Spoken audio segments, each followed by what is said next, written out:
the Christian church does a terrible job at defining what sexual rejection is. So let's talk about it. If you don't know me, hi, I'm Angela, the Christian Sexpert. I talk all about sex and intimacy and Christian marriage. Is she rejecting him if she has a headache? No. Is she rejecting him if she has had 3 sick kids laying on top of her today and she just really needs to not be touched tonight? No. Is she rejecting him if she just doesn't want to? Nope. Here comes all the angry people. Angela, the Bible says you can't deprive. The Bible says you can't reject. Sit down, please, and listen to what I'm telling you. Women are just as sexual as men. If a woman is saying no, there's a reason she is not interested. You need to swim upstream and identify the reason that she is not interested. Maybe it really is just that she's been cleaning up puke all day, and there is nothing that makes someone feel sexy after cleaning up puke all day.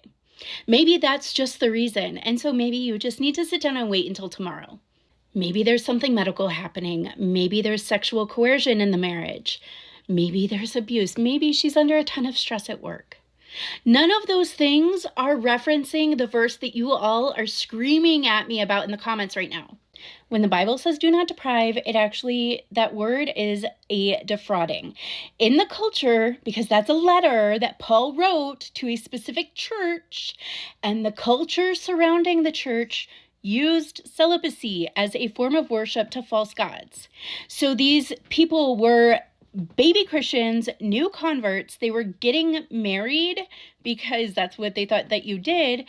And then after the marriage, they would say, oh, actually, I'm going to be celibate as a form of worship to Jesus. And Paul was saying, no, that's not how you're supposed to worship Jesus. So don't defraud your spouse by getting married, having them expect sex, and then say that you're going to remain celibate. Does that sound like it applies to her having a headache or just not being interested because her husband is constantly pressuring her into having sex? No, it doesn't. We need to make a part 2. This is too long. Come back for part 2.